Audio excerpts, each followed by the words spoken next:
قال الله تبارك وتعالى في كلامه المجيد والفرقان الحميد أعوذ بالله من الشيطان الرجيم بسم الله الرحمن الرحيم لقد خلقنا الإنسان في أحسن تقويم صدق الله العظيم. بزرگوں، بھائیوں اور نوجوان ساتھیوں، اللہ پاک نے انسان کو بہترین انداز سے بہترین خلقت میں پیدا فرمایا ہے.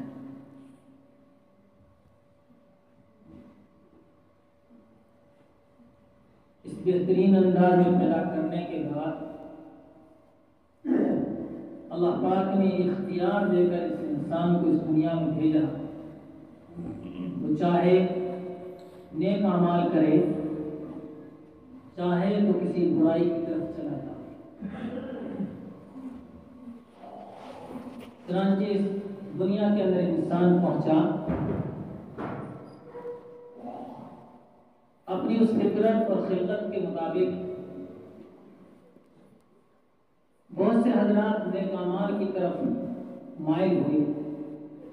نیک اعمال میں مشغول ہوئے، اور بہت سے حضرات نیک اعمال سے پھر کر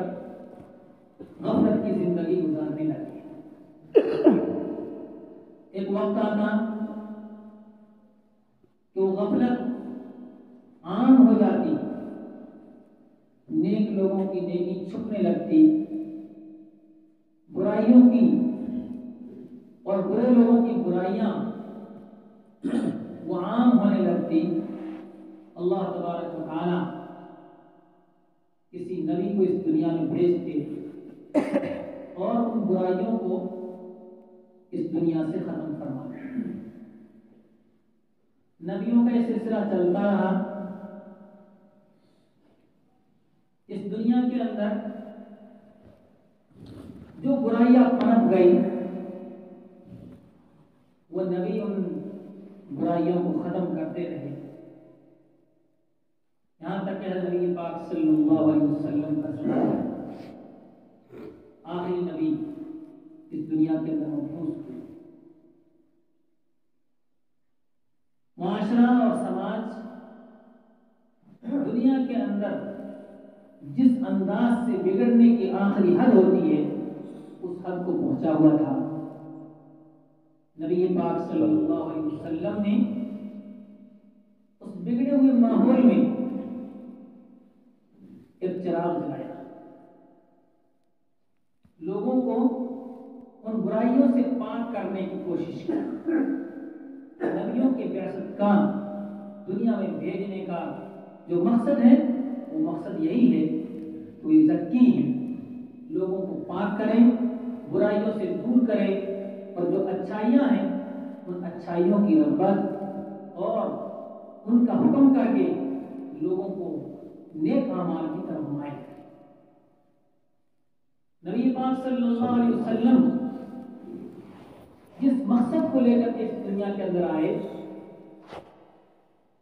آپ صلی اللہ علیہ وسلم کی زندگی کے اندر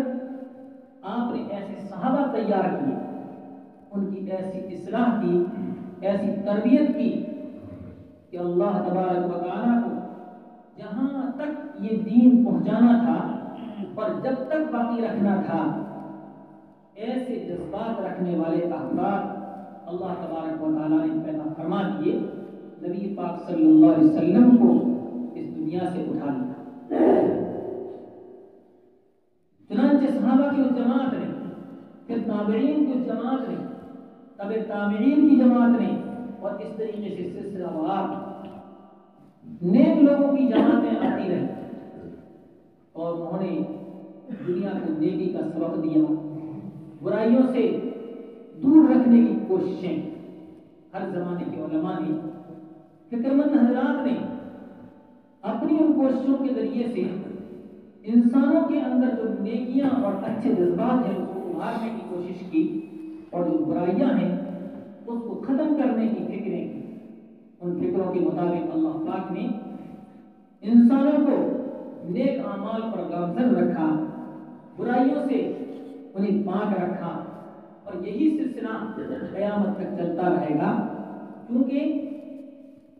نبوت کا سلسلہ بند ہے۔ نبی پاک صلی اللہ علیہ وسلم نے ارشاد فرمایا کہ نبوت کا ایک مثال لے کر کے آپ صلی اللہ علیہ وسلم کہ نبوت ایک مثال کے طور پر ایک محل کی شکل میں، خوبصورت محل، کوئی دیکھنے والا اس محل کے چاروں طرف گھومے، دیکھے کہ بہترین قسم کا مکان بنا ہوا ہے، محل بنا ہوا ہے، بڑا خوبصورت ہے، لیکن ایک اینٹ اس میں نہیں ہے۔ وہ تعجب سے کہے مکان بڑا اچھا ہے، بڑا شاندار ہے، لیکن یہ ایک اینٹ کی جگہ خالی ہے۔ نبی پاک صلی اللہ علیہ وسلم نے ارشاد فرمایا نبوت کی اس محل میں وہ اینٹ کی جو خالی جگہ تھی وہ میرے ذریعے پر کر دی گئی۔ نبوت کا سلسلہ ختم، اور اس کے بعد ان اچھائیوں کی طرف لانا اور برائیوں سے روکنا یہ اس امت کے کام ہوتا ہے۔ چنانچہ ہر معاشرے میں، ہر سماج میں، ہر خاندان میں بہت سے اچھے لوگ ہوتے ہیں، اور قیامت تک ایسے لوگ رہیں گے۔ نبی پاک صلی اللہ علیہ وسلم نے ارشاد فرمایا کہ میری امت کی ایک جماعت، میری امت کی ایک جو ہے طائفہ وہ ایسی ہوگی جو پوری امت کے اندر نیکیوں کی طرف لوگوں کو بلاتی رہے گی، کوشش کرتی رہے گی، اور بہت سارے لوگ اس کی مخالفتیں کریں گے، ان کو روکنے کی کوشش کریں گے، لیکن ان مخالفت کرنے والوں کی مخالفت کا ان کے اوپر کوئی فرق نہیں پڑے گا، اور وہ نیک لوگوں کی جماعت، وہ کوشش کرنے والوں کی جماعت، وہ قیامت تک نیکیوں کو عام کرنے کی کوششیں کرتے رہیں گے، اور برابر اللہ پاک کی طرف سے ان کے اوپر مدد ملے گی۔ یہ نبی پاک صلی اللہ علیہ وسلم کی زبانی وعدہ کیا گیا ہے، چنانچہ ہر زمانے کے اندر ایسی فکریں ہوں گی۔ موجودہ زمانے میں سماج اور ملت کے بگاڑنے کی غیروں کی طرف سے جو شکلیں ہو سکتی ہے وہ اپنے عروج پر ہے۔ عقل مند انسان، سمجھدار انسان، نیک طبیعت والا انسان جب تنہائی میں بیٹھتا ہے وہ سوچتا ہے کہ ہمارے گھر کے اندر یہ برائیاں، ہمارے خاندان کے اندر یہ برائیاں، سماج کے اندر یہ برائیاں، عامت المسلمین کے اندر یہ برائیاں، ان کو دیکھ کر کے آدمی حیران رہتا ہے، اور کوئی لمبا وقت ایسی تبدیلی کا نہیں نظر آیا۔ ایک مختصر سے عرصے کے اندر سماج اور معاشرے کے اندر ایسی برائیاں پنپنے لگی۔ یہ الیکٹرانک میڈیا، یہ موبائل، جس کے ذریعے سے بہت سی برائیاں جو مدتوں بعد کہیں پھیلا کرتی تھی، وہ ایک برائی ایک کے ہاتھ سے ظاہر ہوتی ہے اور ہزاروں اور لاکھوں تک اسی وقت پہنچ جاتی ہے۔ ایسے موقع میں امت کی فکر مند افراد کو اپنی فکر کے ساتھ، اپنی لگن کے ساتھ آگے بڑھ کر کے ملت اسلامیہ کے افراد کی تزکیہ کے لیے، اس کی اصلاح و تربیت کے لیے فکر مند ہونا بہت ضروری ہے۔ کسی بھی سماج میں، کسی بھی خاندان میں، اور بالعموم ملت اسلامیہ میں، مسلمانوں میں اگر دیکھا جاتا ہے تو چند جماعتیں ہیں جو اصلاح کی فکریں کرنے میں لگے تھے۔ ان کی فکریں کہیں نہ کہیں اس انداز سے عام ہیں کہ ہر فرد اس کے ساتھ متعلق ہو کر نیکی کی طرف مائل رہتا ہے۔ چنانچہ علماء کرام دعوت تبلیغ کے اندر اپنی کوشش کرنے والے، اپنے آپ کو رات دن لگانے والے حضرات، ایسے ہی ہر خاندان، ہر سماج کے اندر کچھ نیک دل لوگ، فکر مند حضرات،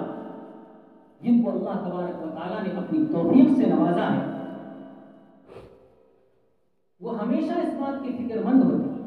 کہیں آپسی اختلاف اور جھگڑے ہوتے ہیں، وہ اس کو چکاتے ہیں، اس کی اصلاح کرتے ہیں، کہیں سماجی اعتبار سے چھوٹی بڑی بیکاریاں اور برائیاں پنپتی ہیں تو روکنے کے واسطے اپنا ہاتھ بڑھاتے ہیں، لیکن یقیناً یہ جو کچھ فکریں ہوتی ہیں، ہر طبقہ اپنے اپنے طور پر محنتیں کرتا ہے، اور الحمدللہ ان کی محنتیں موقع آنے پر قابل قدر سمجھی جاتی ہے کہ جو طبقہ بھی محنت کرتا ہے اس کا اثر ظاہر ہوتا ہے، لیکن یہ ایک حقیقت ہے کہ دنیا کے اندر آج جو بگاڑ ہے، وہ بگاڑ اتنا عام ہوتے جا رہا ہے کہ اتنے سارے حضرات کی محنت کرنے کے باوجود بھی بے انتہا بالعموم وہ بگاڑ پھیلتا ہے اور کسی بھی طریقے سے وہ پکڑ میں نہیں آتا ہے۔ ایسے موقع پر مسلمانوں کے ان تمام طبقوں، چاہے علماء کرام ہوں، دعوت و تبلیغ کے ساتھی ہوں، چاہے خاندان کے اندر چلتے بستے لوگ ہیں، ذمہ دار قسم کے لوگ ہیں، وہ تمام حضرات مل کر کے اجتماعی طور پر اس کا اگر مقابلہ کریں، اس کے بارے میں سوچیں، فکریں کریں، تو دنیاوی اعتبار سے کوئی ایک بات ہوتی ہے، اس بات کو لے کر کے آدمی ایک خاندان کے اندر کھڑا ہوتا ہے، ایک گھر کے اندر کھڑا ہوتا ہے، اور دوسرے سارے لوگ اس کو تسلیم کر لیتے ہیں، اور بہت سے ایسے موقع ہوتے ہیں۔ تو یہ جو بالعموم ایک بگاڑ ہے، اگر یہ سارے لوگ اجتماعی طور پر کھڑے ہو جائیں اور ایک جو ہے ساتھ میں اپنی فکریں ملا کر کے کھڑے ہو جائیں، تو یقیناً اس بگاڑ کو بالکل اگر ختم نہیں کیا جا سکتا تو اس کے اندر بہت بڑا فرق پڑے گا اور بہت جو ہے کنٹرول کے اندر ضرور رہے گا۔ اس اعتبار سے ہمارے اکابرین کی جو فکریں گزشتہ حالات کو دیکھتے ہوئے، چاہے جمعیت علماء کی فکریں ہوں، دارالعلوم دیوبند کے نہج کی فکریں ہوں، ان کے اندر اصلاح معاشرہ، سماج سدھار کا جو پروگرام ہے وہ انتہائی اہمیت کا حامل ہے، اور ہمیشہ ان کی طرف سے یہ ہدایات عام ہوتی جا رہی ہے کہ جہاں کہیں بھی ہو وہاں سماج کے سدھار کی فکریں جس انداز سے تعلیم و تربیت کے ساتھ میں مدارس اور مکاتب کے اعتبار سے ہوتی ہیں، دعوت و تبلیغ کے اعتبار سے ہوتی ہیں، اسی کے ساتھ ساتھ کچھ جو برائیاں پنپ رہی ہیں، ان برائیوں کو قدغن لگانے کے لیے سب کو اجتماعی طور پر یک فکر ہو کر اور ان کو متحد ہو کر کے ان کا مقابلہ کرنا چاہیے۔ یہ ایک حقیقت ہے کہ جو نیک حضرات ہیں، جو فکر مند حضرات ہیں، جو نیک اعمال کے اندر مشغول ہیں، وہ اپنی جگہ پر اپنے کام کے اندر ہیں، اور وہ سوچ بھی رہے ہیں، فکریں بھی کر رہے ہیں، اور وہ سمجھ رہے ہیں کہ ہمیں کسی نہ کسی طریقے سے اصلاح اور تربیت کی فکریں کرنی چاہیے، لیکن وہ فکریں سب دلوں کے اندر ہیں۔ آپسی چند مذاکرے ہوتے ہیں تو اس کے اندر وہ باتیں آتی ہیں، لیکن اقدام کے طور پر میدان عمل میں آگے بڑھ کر کے کچھ کام کیا جائے، اس کے لیے ہمتیں نہیں ہو پا رہی ہے۔ تو اس کا طریقہ یہی ہے کہ تمام حضرات مل بیٹھیں، مشورہ کریں، مذاکرہ کریں، اور جو آسان سے آسان شکلیں ہوں وہ اپنا کر کے اپنے نوجوان حضرات کو نیک راہ پر گامزن کرنے کی فکریں کریں اور ان کو برائیوں سے دور رکھنے کی ترتیبیں سمجھائیں۔ اس سلسلے کے اندر پچھلے ایک پروگرام تھا مدرسہ بنات کے اندر، اس میں طے ہوا تھا کہ آگے جو ہے نندے پھاٹا کے اندر وہ پروگرام رکھا جائے گا۔ تو جو کہ آئندہ جمعے کو وہ پروگرام ہے، اس سے پہلے علماء کرام، دعوت و تبلیغ کے حضرات اور ذمہ دار قسم کے جو حضرات ہیں وہ جمع ہو کر کے اس کے لیے مشورہ کریں کس نوعیت سے اس تحریک کو، اس فکر کو آگے بڑھایا جائے اور کس طریقے سے کامیاب ہو جائے، اس کے لیے ابھی جمعے کے بعد بھی کچھ دیر رک کر کے مشورہ کرنا ہوگا اور اس کے بارے میں سوچنا ہوگا کہ ہمارے اندر پنپنے والی جو برائیاں اور بیکاریاں ہیں اس کو کس طریقے سے ختم کیا جا سکتا ہے، اس کے اوپر کس طرح قدم لگائی جا سکتی ہے، اس کے بارے میں فکریں کرنا ہمارا ایک فریضہ ہے اور اس کے لیے کوششیں کرنا ہماری ذمہ داری ہے۔ کامیابی اللہ کے ہاتھ ہے۔ اگر یک فکری کے ساتھ میں اس بات کو لیا جائے گا، یقیناً ان اللہ لا یضیع اجر المحسنین، ان اللہ لا یضیع اجر من احسن عملا، جو نیک کام کرنے کے لیے کھڑا ہوتا ہے اور فکریں نیک رکھتا ہے تو اللہ پاک ان کے کسی عمل کو ضائع نہیں کرتے، یقین اس کے اندر کامیابی ہوگی۔ اللہ پاک ہم سب کو یک فکری کے ساتھ میں اس بابت غور کرنے اور کوشش کرنے کی توفیق نصیب فرمائے۔ وآخر دعوانا الحمدللہ۔ Thanks for watching. Don't forget to like, comment, share and subscribe to Al Wahid channel.